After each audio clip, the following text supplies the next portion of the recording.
तो यार कैसे हो आप सब। Welcome to another video. भाई साहब हेरा फेरी 3 से एक बहुत ही दुखद खबर सामने आ रही। नहीं कोई मर नहीं गया है। एक्चुअली बात यह है कि हमारे परेश रावल, बाबू राव, गणपत राव आपटे जो कि कोल्हापुर में जाके धोती सुखाते हैं, एक्चुअली उन्होंने स्टेप आउट कर लिया। इसका कहने का मतलब ये है कि अब वो हेरा फेरी 3 में नहीं होने वाले हैं। टाइम बहुत खराब आ गया है। इतनी हेरा फेरी हो रही है समझ में नहीं आ रहा है। पूरी कहानी मैं आपको शुरू से समझाने की कोशिश करता हूँ। देखो भाई, नीरज बोरा साहब जो कि भाई हेरा फेरी 2 जिन्होंने डायरेक्ट की थी, बनाई थी, राइटिंग की थी बहुत सारी फिल्मों में प्रियदर्शन के साथ, एक्चुअली उन्होंने हेरा फेरी 3 का अनाउंसमेंट किया था। पार्ट 3 वहीं से शुरू होगी कि वो गन का क्या हुआ, जहां पर हेरा फेरी में बाबू राव, गणपत राव आपटे होने वाले थे, हमारे सुनील शेट्टी होने वाले थे, जॉन इब्राहिम एंड अभिषेक बच्चन भी होने वाले थे। उसका एक प्रोमो में यूट्यूब पे है, देखने को आपको मिल जाएगा। उसके कुछ समय बाद नीरज बोरा साहब का देहांत हो गया, वो भगवान को प्यारे हो गए एंड इसकी कोई भी अपडेट सामने निकल नहीं आई और मूवी को पूरी तरह से फ्लॉप बंद ही कर दिया गया, ऐसा आप कह सकते हो। एंड इसके बाद भाई कुछ सालों बाद हमें सुनने में आया कि ड्रीम गर्ल मूवी के डायरेक्टर राज संडिल्या हेरा फेरी 3 को डायरेक्ट करने वाले हैं, बनाने वाले हैं। उसके कुछ दिन बाद ये मूवी काफी ज्यादा इंटरनेट में ट्रेंड कर रहे थे, हेरा फेरी एक्साइटेड हो गए सब। लेकिन फिर कुछ दिन में पता चला कि भाई एक्चुअली ऐसा कुछ होने नहीं वाला है, ये सब कुछ रूमर्स वगैरह। लेकिन भाई साहब कुछ समय बीत जाने के बाद फिर से सुनने में आया कि फरहाद नोलन साहब जी, क्रिस्टोफर नोलन साहब के बड़े बाप, आप समझो उनकी इतनी तारीफ कर रहा हूं ना मैं कि आप उनकी पिक्चर देखो तो आपका दिमाग खुल जाएगा। बच्चन पांडे ये वो बकचोदी के अलावा कुछ कर ही नहीं पाते हैं। ओवरऑल उनको अब तक काम कैसे मिल रहा है मैं ये नहीं जानता। तो हम बात करें उनकी, तो भैया उन्होंने एक्चुअली इस मूवी को डायरेक्ट करने का निर्णय लिया। अक्षय कुमार, परेश रावल एंड कुछ छोटे मोटे कैरेक्टर के साथ एक प्रोमो भी शूट किया गया जो कि ये दिखाता कि भाई हेरा फेरी आ रही है, लेकिन वो कभी सामने आया ही नहीं। एंड अक्षय कुमार साहब को क्रिएटिव डिफरेंसेस वजह से उनको स्क्रिप्ट पसंद नहीं आई। प्रोमो शूट करने के बाद उन्हें उस फ्रेंचाइजी को छोड़ दिया एंड चारों तरफ इंटरनेट पे हल्ला हो गया अक्षय कुमार को वापस लाओ, लेकिन वो कहे कि भाई अब मैं नहीं आ पाऊंगा।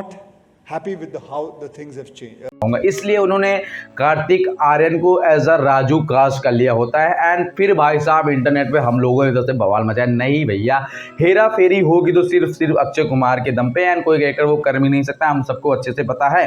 तो ओवरऑल कार्तिक आर्यन को फिर से स्टेप आउट किया गया इस मूवी से बाहर। एंड भाई फिर थोड़ा सा हुआ कि भाई ठीक है अक्षय कुमार को ले आओ, कार्तिक आर्यन अगर चले गए तो राजू की जगह कौन लेगा। बहुत सारे लफड़े विवाद हुए, फिर मूवी काफी ठंडे माहौल में चली गई। फिर बात आई भैया कि एक्चुअली अक्षय कुमार भाई साहब वापिस आ रहे हैं हेरा फेरी 3 के अंदर एंड फरहाद नोलन साहब जी को इस मूवी से निकाल दिया गया है। उसका कारण ये है कि भैया इंटरनेट या फिर लोग जनता नहीं चाहते, क्योंकि हमने आपने इंटरनेट ट्विटर हर जगह पर ट्रेंड कर रहे थे कि भाई इस बंदे को निकालो। और थैंक यू आप सबका, थैंक यू कि आपने ऐसा किया, वरना पिक्चर की इज्जत ऐसे लूटती कि भाई साहब जिस हिसाब से मैं बता नहीं सकता, रिव्यू नहीं, मैं आपको गालियां देनी पड़ती पिक्चर के रिव्यू के अंदर। तो ओवरऑल भाई उनके जाने के बाद प्रियदर्शन सर ने अक्षय कुमार के जन्मदिन के दिन ये अनाउंस कर दिया कि एक्चुअली वो अक्षय सर के साथ हेरा फेरी 3 पर काम करने वाले हैं। उन्होंने ऑलरेडी स्क्रिप्ट फाइनलाइज करके रखी हुई है और हम सब भाई से एक्साइटेड हो गए। मैंने 2-3 वीडियो डाले जो कि भाई इस पे अच्छे खासे व्यूज भी आ गए और हम सब एक्साइटेड थे कि भाई शूटिंग स्टार्ट हो गई। एक थोड़ा सा हमारे खतरा सेट का प्रोमो भी सामने आया हुआ था, बहुत सारी चीजें हो रही थी, जो कि जल्दी एक प्रोमो भी आने वाला था। लेकिन भाई ये एक दुखद खबर अभी 2 दिनों से इंटरनेट पर ट्रेंड कर रही है। पर हमारे परेश रावल साहब ने खुद ही रिस्पॉन्स करके कहा कि एक्चुअली ये कोई क्रिएटिव डिफरेंस नहीं है, अब मैं रिटायरमेंट लेना चाहता हूं, ऐसा कुछ उनका मन था कहने का। एंड उन्होंने ये भी कहा कि भाई एक्चुअली अब मैं हेरा फेरी 3 में काम नहीं कर सकता हूं, ब्ला ब्ला ब्ला दुनिया भर की चीजें। पर हमारा तो दिल टूट गया ना सर, क्या कर रहे हो, ये कितनी हेरा फेरी 3 कर रहे हो। पहले राजू खो जाता है, फिर अदर कैरेक्टर्स आते हैं, डायरेक्टर चेंज कर जाता है। ये हेरा फेरी 3 की जो ये सारी ट्रेजेडी मैंने आपको बताई ना, इस पर भी एक फिल्म बनाई जा सकती है जो कि ऑडियंस को इरिटेट कर देगी, पर फिर भी राजू के प्रेजेंट तो इस पिक्चर में होनी ही चाहिए। ये पिक्चर ने रियल लाइफ में हेरा फेरी चल रही है। अब परेश रावल साहब इस मूवी से स्टेप आउट कर चुके हैं। तो मैं समझ रहा हूं कि बाबू राव, गणपत राव आपटे भी एक बहुत मेजर कैरेक्टर है, जिन्होंने एक ऐसे नल का इन्वेंट किया कि जिसको अगर नहीं नहाना है तो आप उस नल के नीचे बैठ जाओ और उस नल को चालू करो। तो आप समझो कि उन लोगों के लिए, आलसी लोगों के लिए कितना अच्छा इन्वेंशन था। लेकिन बस वही है ना कि अब संडे को मस्त नहा धो के हम सबको उन्होंने बुलाया एंड खुद वो इस मूवी से स्टेप आउट कर चुके हैं।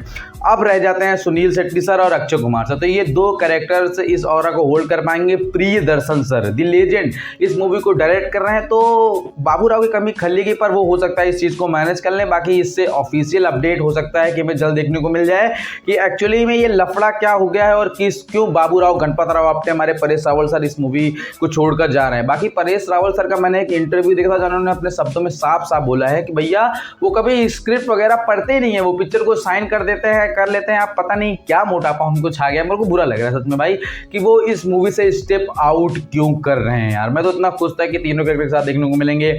मेन बात खुशी की थी कि हमारे लेजेंड दी प्रियदर्शन सर जिन्होंने गरम मसाला, भागम भाग, हेरा फेरी 1 और न जाने ऐसी कितनी फिल्में बनाई हैं जो कि जिनका ह्यूमर, जिनका और आज भी टीवी पर आपको खाना खाते हो पूरा मजा देता है, चाहे आप 50 बार देख लो। गरम मसाला मैं लूप पे उसको देख चुका हूँ और मेरे को पूरा मजा आया। पर बस यही है ना कि अब वो आप डायरेक्टर वापस आ गए, सारे एक्टर वापस आ गए, तो इस कैरेक्टर का एक मेजर कैरेक्टर इस फिल्म का बाबू राव गणपत राव आपटे इस फिल्म से ड्रॉप आउट कर चुके हैं। ओवरऑल बस मैं यही कहना चाहता हूँ कि भाई बस आपके जो ओपिनियन है वो कमेंट करके बताना। बाकी ये थैंक्स फॉर वॉचिंग यार भाई, अभी कुछ कह नहीं सकता, मेरे को सच में बुरा लग रहा है।